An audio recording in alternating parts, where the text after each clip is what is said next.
22 జనవరి 2024 ఈ రోజు కోసం ప్రపంచంలో ఉన్న ప్రతి హిందువు ఎంతగానో ఆసక్తిగా ఎదురు చూస్తున్నాడు. హిందువులే కాదు, వేరే మతాల ప్రజలు కూడా ఎంతగానో ఆసక్తిగా ఎదురు చూస్తున్నారు. ఎందుకంటే ఆ రోజే అయోధ్యలోని శ్రీరాముని యొక్క జన్మస్థలంలో శ్రీరాముల వారి ప్రాణ ప్రతిష్ఠ కార్యక్రమం జరగనుంది. అంటే శ్రీరాముడు కొన్ని వందల సంవత్సరాల తర్వాత తను జన్మించిన ప్రదేశంలో కొలువు తీరనున్నాడు. దీనిని భారత ప్రభుత్వం ఎంతో గ్రాండ్గా నిర్వహించనుంది. పెద్ద పెద్ద వ్యాపారవేత్తలు, సినిమా స్టార్లు, పెద్ద పెద్ద రాజకీయ నాయకుల నుండి రెక్కాడితే గాని డొక్కాడని నిరుపేద వాడి దాకా కూడా శ్రీరాముల వారిని దర్శించుకోవడానికి ఆ రోజు ప్రపంచవ్యాప్తంగా అయోధ్యకి తరలి రానున్నారు. అయితే ఇప్పుడు పాకిస్తాన్ మొదలుకొని ప్రపంచంలో ఉన్న చాలా ఉగ్రవాద గ్రూపుల యొక్క చూపు అయోధ్య యొక్క రామ మందిరం వైపే ఉంది. ఎలాగైనా సరే అయోధ్యలో జరిగే ఆ శ్రీరాముల వారి ప్రాణ ప్రతిష్ఠ కార్యక్రమాన్ని ఆపాలని కొన్ని తీవ్రవాద ఉగ్రవాద గ్రూపులు కంకణం కట్టుకున్నాయి. వాటిల్లో ముఖ్యంగా పాకిస్తాన్కి చెందిన ఆల్-ఖైదా, లష్కర్-ఇ-తోబా పాక్ లాంటి ఉగ్రవాద గ్రూపుల యొక్క కన్ను ఇప్పుడు అయోధ్య యొక్క రామ మందిరం మీదే ఉంది.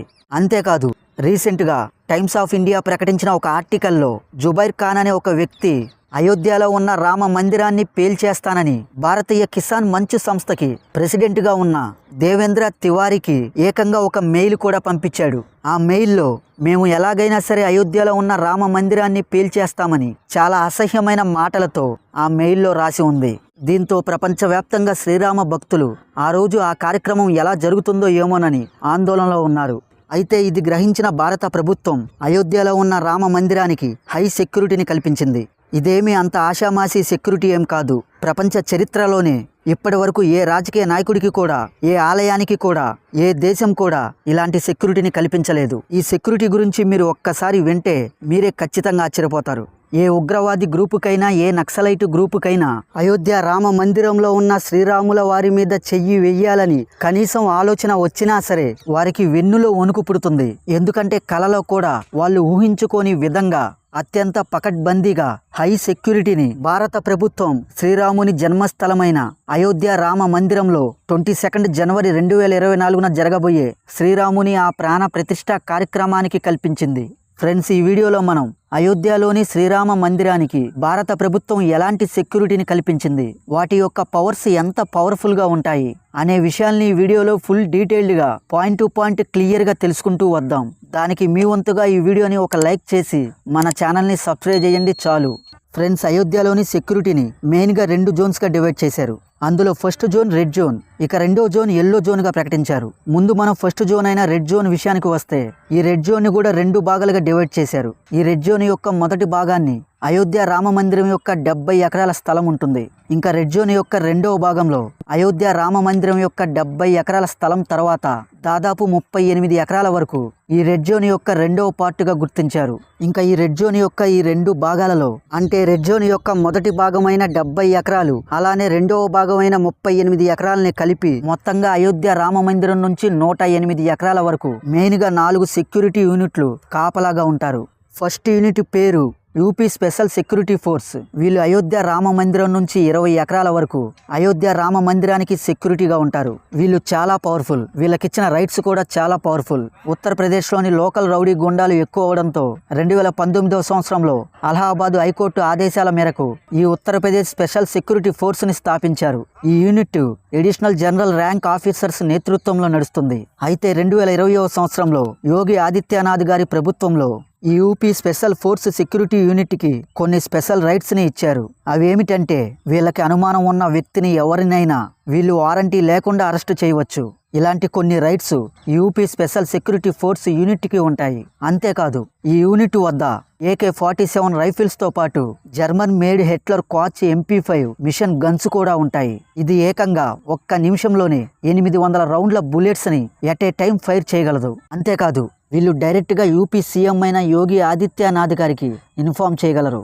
ఎవరిపైనైనా వీళ్ళకి అనుమానం వస్తే చాలు, వీళ్ళు డైరెక్ట్గా ఎలాంటి వారంటీ లేకుండా వాళ్ళని అరెస్టు చేయగల రైట్స్ వీళ్ళకి ఉన్నాయి. ఇంకా రెడ్ జోన్లో ఉన్న సెకండ్ యూనిట్ పేరు CRPF. CRPF అంటే సెంట్రల్ రిజర్వ్ పోలీస్ ఫోర్స్. ఇది భారతదేశపు అతి పెద్ద సెంట్రల్ ఆర్మీడ్ పోలీస్ ఫోర్స్. పెద్ద పెద్ద భయానక అల్లర్లు, తీవ్రవాదుల దాడుల నుండి భద్రత కల్పించడానికి ఈ CRPF యూనిట్ని రంగంలోకి దించుతారు.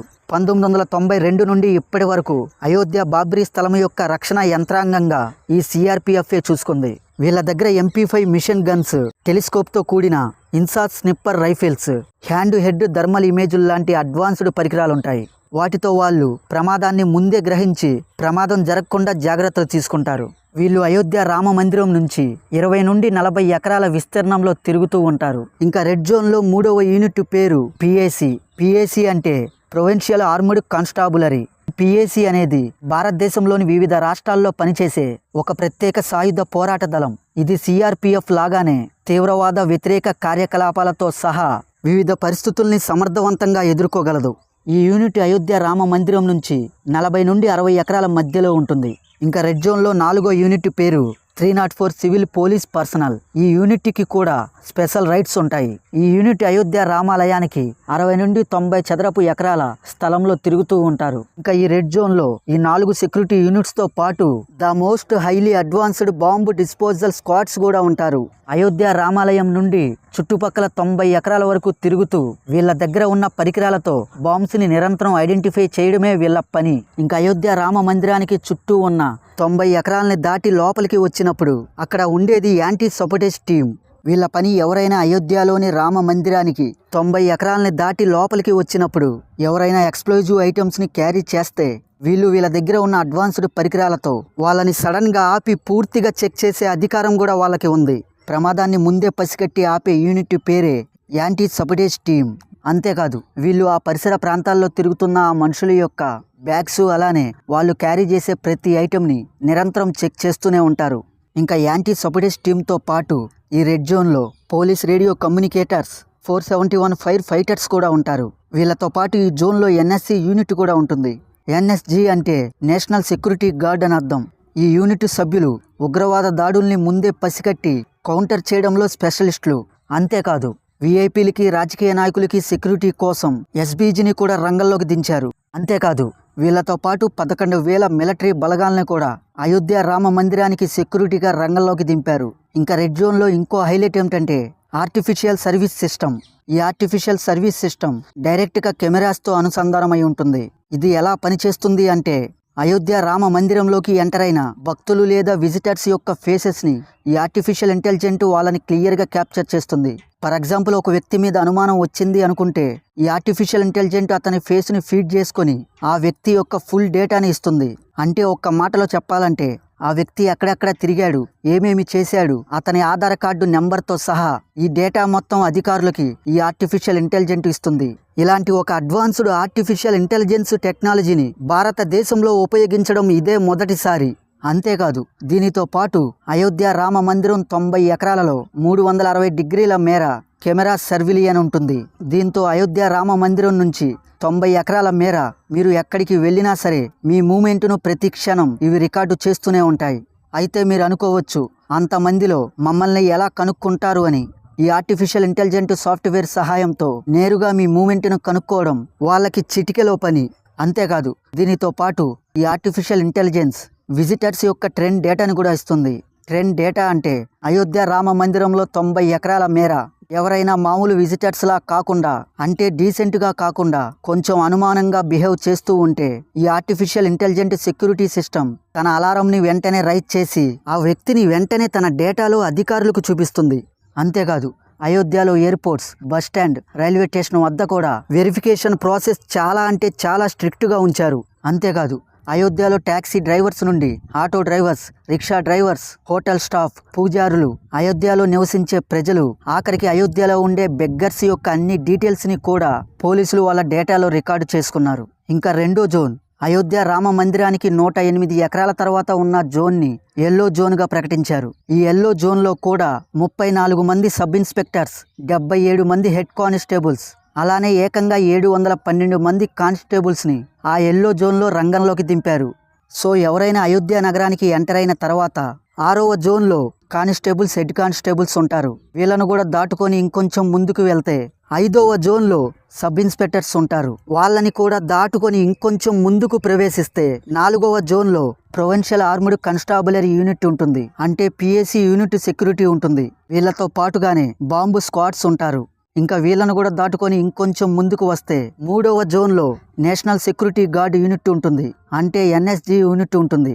ఇంకా వాళ్ళని కూడా దాటుకొని 2వ జోన్లోకి ఎంటర్ అవుతే అక్కడే సిఆర్పిఎఫ్ జవాన్లు ఉంటారు. ఇంకా వాళ్ళని కూడా దాటుకొని ఫైనల్గా మొదటి జోన్లోకి ఎంటర్ అవ్వగానే, అంటే శ్రీరామ మందిరం 20 ఎకరాల లోపు ప్రాంగణంలోకి ఎంటర్ అవ్వగానే అక్కడ ద మోస్ట్ పవర్ఫుల్ అయిన యూపీ స్పెషల్ సెక్యూరిటీ ఫోర్స్ ఉంటుంది. ఈ విధంగా ఎవరైనా చెడు ఉద్దేశంతో శ్రీరామ మందిరానికి హాని కలిగించడానికి అయోధ్య శ్రీరామ మందిరం ప్రాంగణంలోకి ప్రవేశించాలి అంటే 6 కవచాలని దాటుకొని రావాలి. అలా దాటుకొని వచ్చేటప్పుడు ఒక జోన్లో కాకపోయినా ఇంకో జోన్లో అయినా వాళ్ళు ఖచ్చితంగా దొరికిపోతారు. ఇలా ఎస్పీజీ, పిఏసి, ఎన్ఎస్జి, సిఆర్పిఎఫ్ అలానే యూపీ స్పెషల్ సెక్యూరిటీ ఫోర్స్ని ప్రపంచంలోని ఏ ఆలయానికి లేనట్లుగా భారత ప్రభుత్వం చాలా స్ట్రాంగ్గా సెక్యూరిటీని అరేంజ్ చేసింది. సో జనవరి 22వ తారీఖు అయోధ్య రామ మందిరానికి ఎవరైనా హాని కలిగించాలని కలలో కూడా ఊహించుకోవడానికే భయపడే విధంగా ప్రపంచంలోని ఏ ఆలయానికి లేనట్లుగా భారత ప్రభుత్వం చాలా స్ట్రాంగ్గా ఒక హైలీ అడ్వాన్స్డ్ సెక్యూరిటీని అయోధ్య రామ మందిరానికి కల్పించింది. సో ఎవరైనా అయోధ్యలో ఉన్న శ్రీరాముని మీద చెడు ఉద్దేశంతో టచ్ చేయాలి అని అనుకుంటే ముందు ఆయన సైన్యమైన ఈ 6 సెక్యూరిటీ జోన్లను దాటుకొని రావాలి.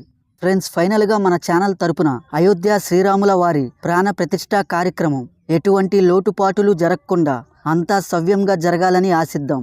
ఫ్రెండ్స్, నా ఎక్స్ప్లెనేషన్ మీకు నచ్చితే ఒక లైక్ చేసి మన ఛానల్ని సబ్స్క్రైబ్ చేయండి. అలానే ఈ వీడియోని మీ ఫ్రెండ్స్ అండ్ ఫ్యామిలీ మెంబర్స్కి తప్పకుండా షేర్ చేయండి. Thank you.